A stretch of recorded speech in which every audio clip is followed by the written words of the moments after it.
Hello everyone, আসসালামু আলাইকুম। শিম্পুস kitchen থেকে আমি শিম্পু। আজকে খুবই মজার মিষ্টি আলু দিয়ে কিভাবে কালো চমচম তৈরি করে থাকি সেই রেসিপিটা নিয়ে আসলাম। আমার এই রেসিপি যদি ভালো লেগে থাকে তবে প্লিজ লাইক, শেয়ার, সাবস্ক্রাইব করতে ভুলবেন না। সবার আগে রেসিপি পেতে অবশ্যই বেল বাটনটা ক্লিক করবেন। তবে চলুন দেখে নেওয়া যাক। প্রথমে আমি এখানে 4টা মিষ্টি আলু নিয়েছি, আর মিষ্টি আলুটাকে ভালো করে ধুয়ে পরিষ্কার করে নিয়েছি। আর পর্যাপ্ত পরিমাণ পানি দিয়ে এখন মিষ্টি আলুটাকে সিদ্ধ করে নেব। একদম খুবই ভালো করে সিদ্ধ করে নিতে হবে। আর এখন মিষ্টি আলুটা কিন্তু সুন্দরভাবে সিদ্ধ হয়ে গিয়েছে, স্কিনটা কিন্তু একদম আলুর উঠে গিয়েছে। এখন ভালো করে যে আলুর যেই খোসাটা একদম সুন্দর করে ছিলে নিব। আর একদম ছিলার পরে আলুটাকে ভালো করে ম্যাশ করে নিতে হবে। এমনভাবে ম্যাশ করতে হবে যেন ভিতরে কোনো লাম্পস না থাকে। যদি ভিতরে একটু গুলঠির মতো থাকে তাহলে মিষ্টি কিন্তু একদম খেতে গেলে একদম দলা দলা ভিতরে থাকবে, খেতে কিন্তু ভালো লাগবে না। এই জন্য আলুটাকে ভালোভাবে ম্যাশ করতে হবে, একদমই যেন কোনো লাম্পস না থাকে। আর এখানে আমি মেপে দেখাচ্ছি আপনাদের কতটুকু আলু হয়েছে আমার। এখানে আমি মেজারমেন্ট কাপ নিয়েছি। আপনারা বাসায় মেজারমেন্ট কাপ না থাকলে বাটি অথবা যে কোনো একটা কিছুতে আপনারা মেপে নিতে পারেন। যতটুকু আপনারা মাপবেন ঠিক সেই অনুযায়ী সব কিছু দিবেন। আমি মেজারমেন্ট কাপ নিয়েছি। মেজারমেন্ট কাপ নিয়ে আমি 2 কাপ প্রথমে মেপে নিচ্ছি। আর 2 কাপের থেকে একটু বেশি হয়েছে আমার, সেটুকু আমি দেখিয়ে দিব আপনাদের। আর যতটুকু বেশি হয়েছে সেইটুকুও কিন্তু আমি নিয়ে নিব। যে এতটুকু কিন্তু আমার বেশি হয়েছে, খুব যে একটা বেশি হয়েছে তাও না। আর এটাও কিন্তু আমি নিয়ে নিচ্ছি আলুটা। আর মেজারমেন্ট কাপ দিয়ে আমি 2 কাপ আর অল্প যতটুকু বেশি হয়েছিল সেটাও আমি নিয়ে নিলাম। এখন আমি সব উপকরণ দিয়ে দিচ্ছি। 2 কাপে আমি 1 কাপ গুঁড়া দুধ দিচ্ছি। আপনারা যদি 1 কাপ আলু নেন তাহলে হাফ কাপ গুঁড়া দুধ দিবেন, হিসাব করে অবশ্যই দিবেন। আর 1/3 কাপ ময়দা দিলাম। 1 কাপ গুঁড়া দুধ আর 1/3 কাপ ময়দা আর ঘি দিচ্ছি একদম উঁচু করে, টেবিল চামচে 3 চামচ। আমি যে ঘিটা দিয়েছি ঘিটা অনেক জমা ছিল, সেই জন্য 3 চামচ দিচ্ছি। আপনাদের ঘি যদি লিকুইড থাকে তবে 5 চামচ দেবেন। হিসাবটা কিন্তু অবশ্যই আপনারা মেপে এই মিষ্টিটা তৈরি করবেন।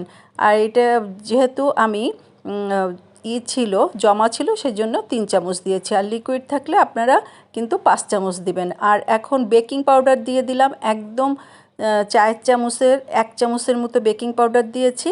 আর হচ্ছে একটু এলাচ গুঁড়া দিয়েছি। দেওয়ার পরে ভালো করে মিশিয়ে নিব আলুটাকে।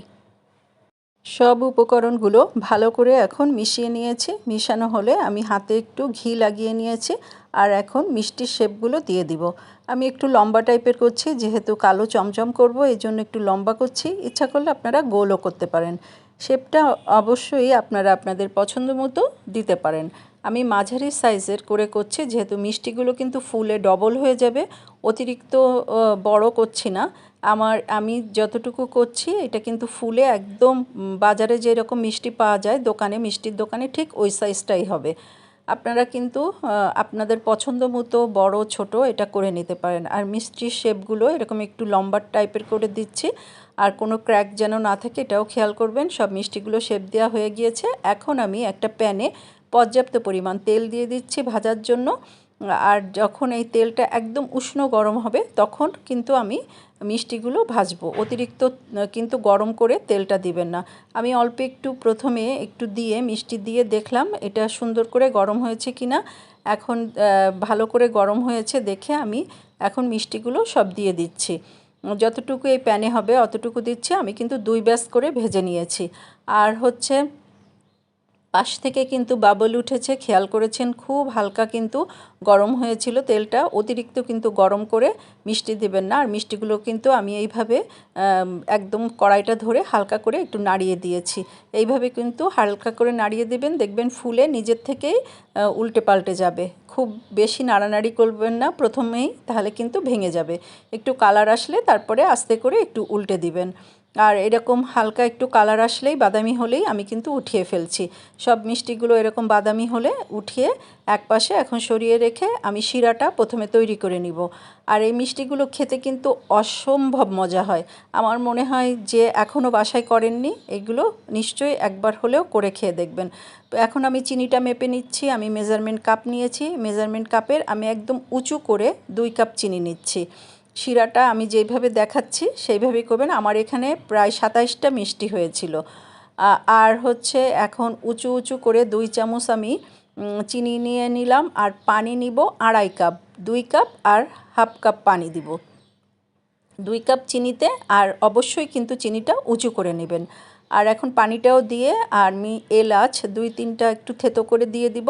এলাচ দেওয়ার পরে চিনিটা একদম ভালো করে শিরাটা এখন চুলায় দিয়ে শিরাটা একটা বলক আসা পর্যন্ত অপেক্ষা করব। আর এই মিষ্টি করার পরে আপনারা কিন্তু একদম সাথে সাথে গরম গরমও খেতে পারেন, অথবা গরমের থেকে বেশি ভালো লাগবে মিষ্টিটা ঠান্ডা হয়ে যখন একদম শিরাটা ভালো করে সোপ করে নিবে তখন খেলে কিন্তু বেশি মজা হয়। আর এখন একদম বলক চলে আসছে, এখানে কিন্তু 1 তার 2 তার কিছুই করবেন না। যখনই শিরাটায় বলক চলে আসবে সব মিষ্টিগুলো দিয়ে হালকা করে একটু নাড়িয়ে এখন একদম ঢেকে আপনারা 2 থেকে 3 মিনিট এইটাকে বয়েল করবেন। একদম তখন ঢাকনি আর খুলবেন না। আর ইসের হিটটাও কিন্তু কমানোর কোনো দরকার নাই, চুলায় যেই রকম হিট আছে সেই হিটেই থাকবে।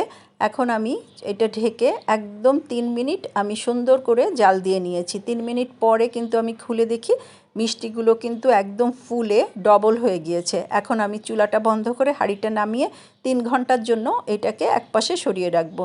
3 ঘন্টা পরে যখন একদম ঠান্ডা হয়ে যাবে তখন এটাকে আমি সার্ভ করব। আর খেতে মাশাল্লাহ এতই মজা হয়েছিল যে আপনারা যারা এখনও এই মিষ্টি আলু দিয়ে মিষ্টি করেননি একবার হলেও করে খেয়ে দেখবেন, এইটাই আমার রিকোয়েস্ট। আর যেই আমার বাসায় খেয়েছে প্রত্যেকে বলেছে অসম্ভব মজা হয়েছে। আর এখন মিষ্টিগুলো আমি একটা সার্ভ করে দিচ্ছি। আর যে যেখান থেকে দেখলেন সবাইকে অজস্র অজস্র ধন্যবাদ। আর যারা সাবস্ক্রাইব করেছেন তাদেরকে তো অনেক ভালোবাসার ধন্যবাদ। আর যারা এখনও সাবস্ক্রাইব করেননি প্লিজ একটু সাবস্ক্রাইব করে দেবেন। অনেকেই আমার রেসিপি দেখছেন কিন্তু সাবস্ক্রাইব করতে ভুলে যান, প্লিজ একটু সাবস্ক্রাইব করবেন। আল্লাহ হাফেজ।